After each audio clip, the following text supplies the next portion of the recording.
Ride through the city like Brennan Schaub. I'm on a mission to get it all. Ride through the city like Brennan Schaub. If you ain't thick, please don't get involved. And now, Brandon Thick Boy Schaub. Because if the younger generation grows up watching Jake Paul, they're going to have bad footwork and bad cardio. Yeah. And think that's boxing, Bubba.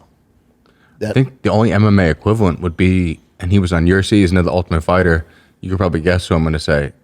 Internet star. Kimbo Slice? Yeah.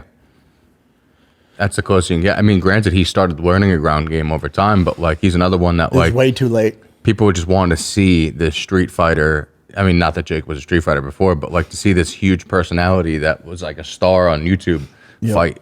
And then when it came down to it, technically, he was in the house. His boxing was pretty good. He had the hooks, but overall, he was definitely the most skilled. Yeah. But he's the most famous by far. By far. And was the reason, I think it was me, definitely wasn't, but he was the reason why the ratings were so high. It wasn't for Roy, it wasn't for me.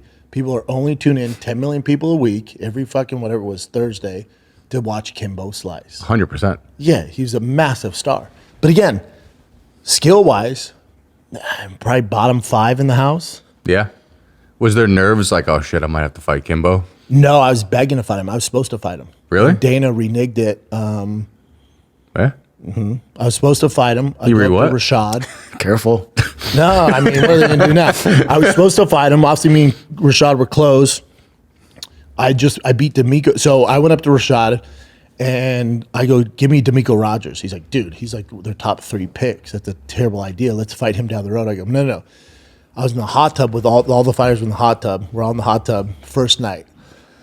And the guys are talking, and I'm just soaking it. I was there for business. I was not there to drink. I didn't touch a sip of alcohol the entire time I'm there. And those guys are drinking stuff, so I'm marking like weakness. And DeMarco Rogers, I'll never forget it, first night goes, I just want to win one fight, man. I just want to win one fight and I'd be good, dude. Like, you just want to win one. You don't want to lose, and go home and blah, blah, blah. He's like, I just want to win one fight. And I was like, that guy's going to quit. That guy's quitting him. Literally, next day, I walk right in Rashad's office. I go, give me D'Amico Rogers. He goes, why? I go, he's going to quit. I'm going to break him. He goes, dude, you're out of your mind. That kid's so athletic. I'm like, I'm telling you, I'm going to starch that dude. And he's like, I don't agree with it, man. He's like, let me watch. So we're watching this film. Like, I'm telling you, dude, he's going to quit. I'm telling you, I'll fucking break him. Sure enough, I submit him. I submit him in the first round. Wow. And then after that, I go, give me Kimbo. And Rashad's like, all right, let me talk to Van Arsdale, like our coaches. So we go through practice, and Rashad goes, all right, you and Kimbo, Bubba, get ready. We're announcing it's going to be you and Kimbo. I'm like, fuck, dude, it's going to change my life. And the thing is, I loved Kimbo. He was my favorite person in the house. That was like the equivalent of the Conor McGregor red panty night back then. Yeah, man, big time. And I knew how big of a deal it was going to be, and he was so outmatched against me. Like, I could have done whatever. Like, I was like, I'm just going to starch him. Like, I'll take him down, choke him out, or I'll keep him on the feet. Because I would spar against Kimbo when they were trying to decide what teams, like Rashad and Rampage were drafting teams. I had to spar with everybody. So me and Kimbo sparred a bunch of rounds. Yeah. Destroyed him. And you were a lot taller, longer, right? Yeah, had a boxing background, like destroyed him with straight punches because he would throw these loopy hooks. And I didn't know him at the time, so I fucking put it on for a reason. I destroyed. In wrestling, forget about it. And you were just right in the chamber, straights. Destroying him. Yeah. Like, not in jab, he couldn't get past the jab, and then takedowns, I was throwing them all over the place, and I was like, oh, this is easy pickings. So Rashad's like, it's going down, dude.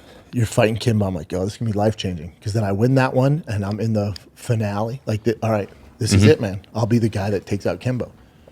And then the next day, Rashad's like, him, Dana, and Rampage go into a room. And then Rashad comes down, he goes like this.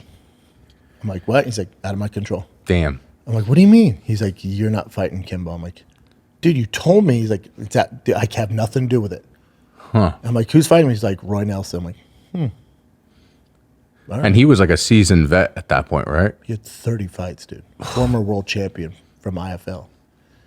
And Dana's thing was they wanted to make they wanted to make Roy a star, but they also knew Roy would want, because Dana's whole point is he wanted to make sure Kimbo was going to lose.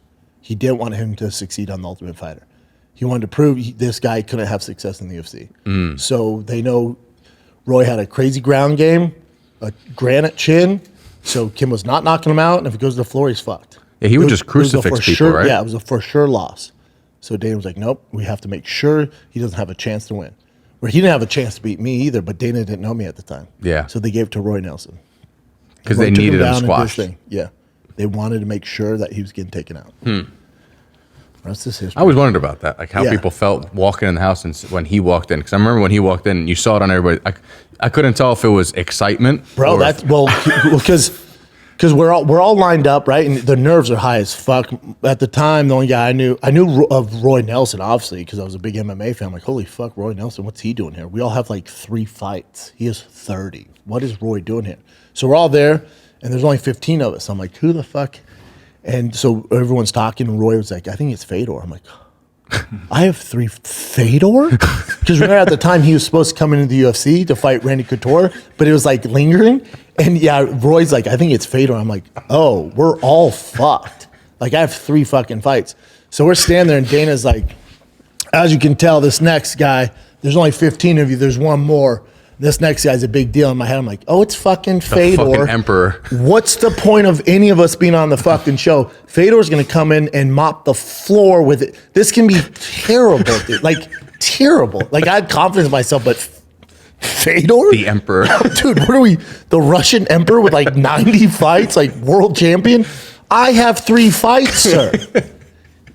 Matt Mitrione lied. He has 2. I think he had 1. He lied on the fucking record. You know? What? So we're standing there. I'm thinking in my head, I'm like, fucking Fedor. This is my I finally get my big break, and Fedor's going to walk through that fucking door. So Kimbo walks in. And all the guys like, oh. And the very first thing I ever said on that show is, man, fuck Kimbo. And that's how the public got privy to me.